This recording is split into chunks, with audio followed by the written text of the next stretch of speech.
Mi nombre es Enrique Laorden y voy a dar la segunda parte de pediatría.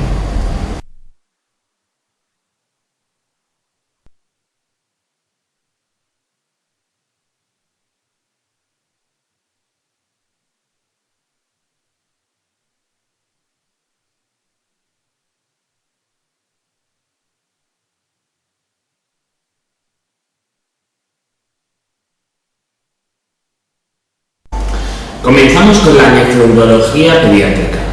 Como premisas iniciales te diré que la masa abdominal palpable más frecuente en el recién nacido será la hidronefrosis o riñón displásico multiquístico. La lesión obstructiva urinaria más frecuente en la infancia es la estenosis de la unión pielo-ureteral, lo más frecuente por estenosis intrínseca, y siempre tendrás que descartar un reflujo vésico-ureteral asociado. Por último, la causa más frecuente de uropatía obstructiva grave en niños son las válvulas de uretra posterior.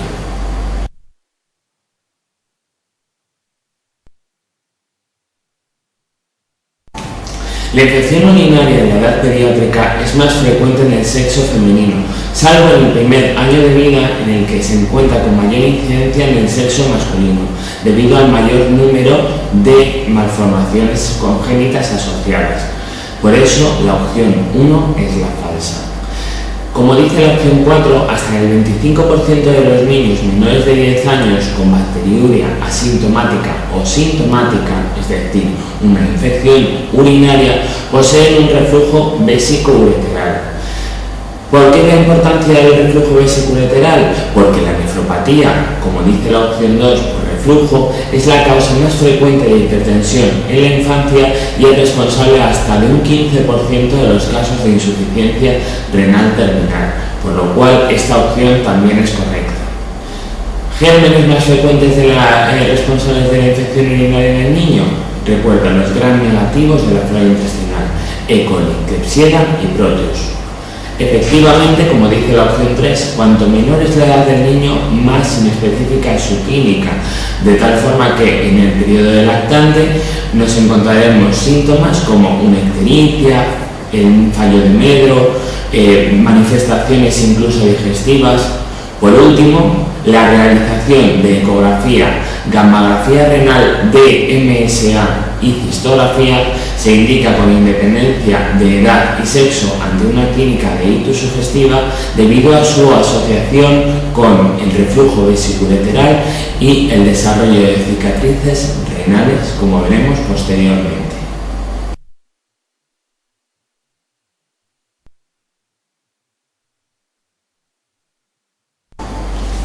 Tenemos tres formas básicas de infección urinaria en el niño: la bacteriuria asintomática, la cistitis, que cursa con sintomatología local pero sin manifestaciones sistémicas, y por último la pielonefritis aguda, que cursa con fiebre, malestar general y sintomatología local. Ya decíamos en la pregunta anterior que la sintomatología será más inespecífica a medida que el paciente sea más pequeño. En esta pregunta nos encontramos un lactante sin síntomas catarrales ni otro foco aparente, con afectación del estado general, fiebre y unas pruebas patológicas en el sedimento urinario. ¿Qué pruebas diagnósticas podemos utilizar en la infección urinaria? Por un lado estaría la realización de un sistemático y seguimiento de orina, de tal forma que si encontramos la presencia de nitritos positivos o leucocitos en número elevado hasta 15-20 por campo del sistemático y sedimento, aunque no tendremos un diagnóstico de confirmación, sí que tendremos una alta sospecha. El diagnóstico de certeza de la infección urinaria se realiza mediante la realización de un urocultivo, en el cual va a ser muy importante la forma de recoger la muestra. En lactantes recogeremos el urocultivo por bolsa, de tal forma que un hallazgo de más de 10 a la 5 unidades formadoras de colonias será sugerente de infección urinaria. Siempre tendremos que confirmar este método no aséptico con un método estéril de recogida de la orina. Podemos realizar un sondaje en el cual será positivo el recuento por encima de 10 a la 4, 10 a la 5 unidades formadoras de colonia. Por último, el método estéril y de referencia sería la punción suprapúbica, en la cual cualquier aislamiento de cualquier unidad formadora de colonia sería diagnóstico de infección urinaria. Cuando sospechamos una pielonefritis, será útil la realización de un hemograma en el cual veremos una leucocitosis con desviación izquierda y aumento de reactantes de fase aguda, como pueden ser la proteína C reactiva o la procalcitonina. Ante la sospecha de una pielonefritis aguda, será importante recoger urocultivo y hemocultivo previo al inicio del tratamiento sin esperar los resultados del mismo, con lo cual la opción 3 parece la correcta: recoger un urocultivo y comenzar tratamiento antibiótico hasta ver resultados. El tratamiento inicial de una pielonefritis aguda será intravenoso si el paciente es un lactante o si presenta intolerancia oral. ¿Qué antibiótico? Los aminoglucósidos, como por ejemplo la gentamicina. Si el paciente se encuentra estable, es un niño mayor y tolera por vía oral, podremos utilizar la cefixima por vía oral durante al menos 7-14 días. Si se trata de una infección urinaria baja, antibióticos como el cotrimoxazol pueden sernos de utilidad. ¿Y cuál es el seguimiento posterior que realizamos en la infección urinaria? Realizaremos una eco abdominorenal en el episodio agudo y en el seguimiento posterior para valorar la morfología renal, la morfología de los uréteres, hallazgos groseros anatómicos y valorar el crecimiento evolutivo de los riñones. Para el despistaje del reflujo vesiculolateral estará indicada, pasada la fase inflamatoria de la infección urinaria, la realización de una cisto-uretrografía miccional seriada o CUMS. Por último, para descartar la presencia de cicatrices renales secundarias a esta infección, utilizaremos la gamografía renal o DMSA, siempre a los 5 o 6 meses del episodio.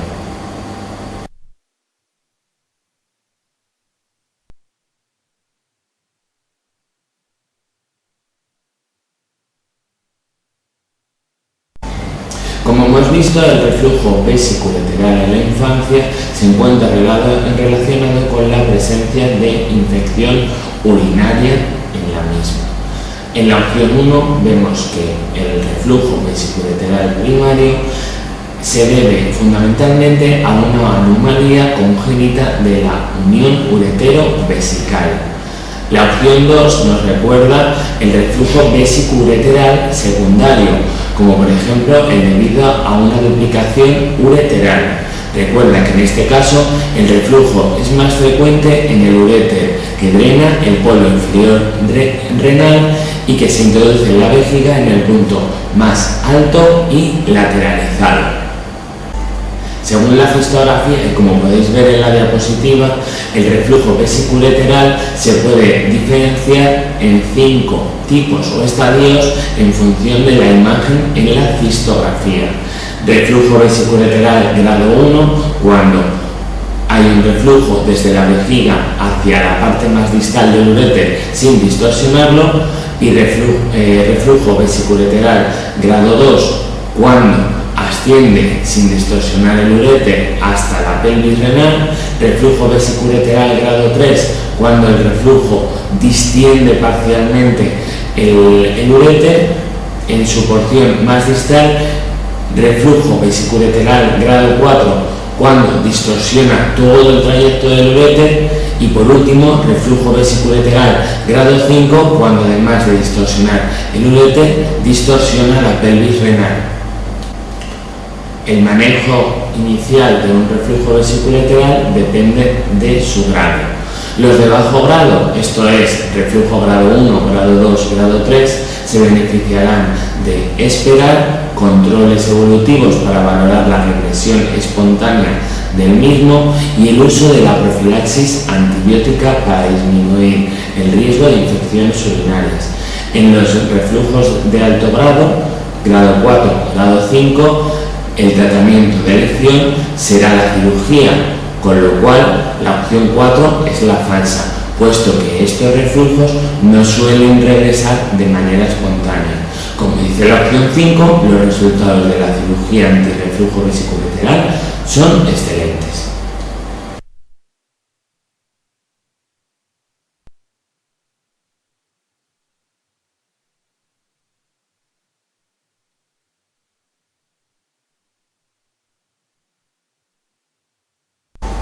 El cuadro descrito en la pregunta habla de una torsión testicular.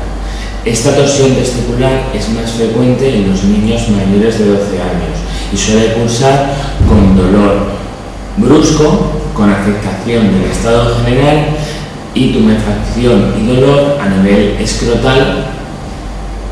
En la exploración física es frecuente encontrar un testículo elevado y rotado, con ausencia del reflejo cremastérico y con aumento de dolor al sostener y elevar el testículo afecto, signo de PRE positivo.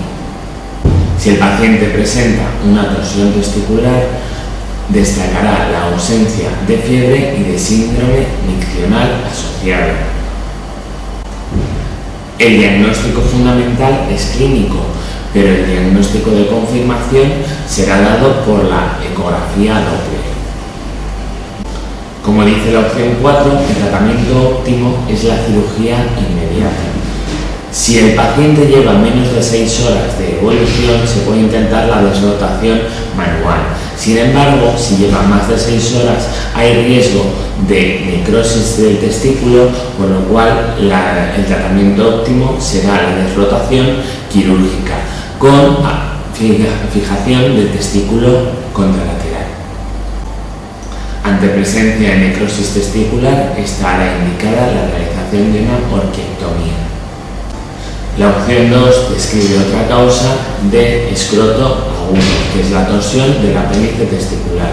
Sospecharás este cuadro en pacientes con dolor a nivel testicular entre 2 y 11 años de edad que cursan sin fiebre y sin tanta afectación como en el caso de una torsión testicular.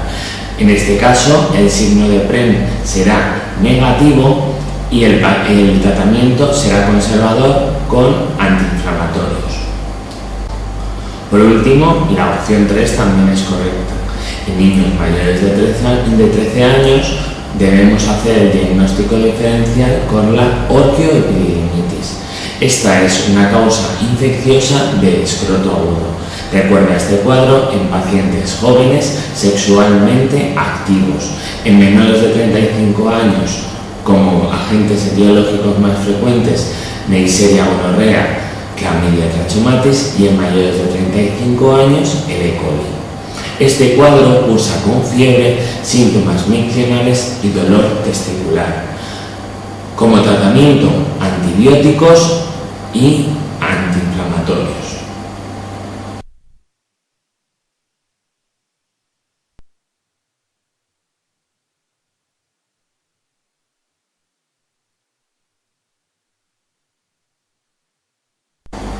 El caso clínico descrito en esta pregunta hace referencia al síndrome hemolítico urémico. Este síndrome es la causa más frecuente de insuficiencia renal aguda en un niño menor de 4 años. Es frecuente el antecedente de gastroenteritis enteroinvasiva y a este respecto recordar el E. coli 057H7 como agente etiológico más frecuente. Su patogenia la tenéis reflejada en la opción 2. A nivel patogénico puede observarse la ausencia de un factor plasmático que estimule la producción de prostaciclina por las células endoteliales. Es cierto que se ha visto un déficit de la prostaglandina I2 o prostaciclina en estos pacientes.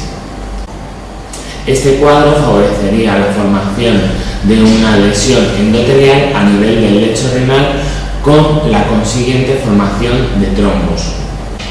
Estos trombos favorecerían una trombopenia por consumo. Recuerda este dato, puesto que la biopsia renal solo está indicada en los casos de insuficiencia renal de larga evolución o aquellos casos que no cursen con trombopenia.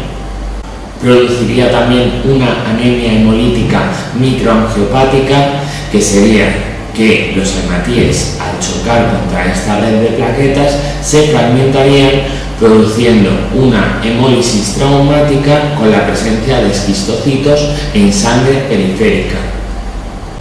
Por último, la formación de trombos a nivel del lecho renal favorecería una oliguria responsable de la irritabilidad, síntomas generales y la hipertensión que acompaña este cuadro.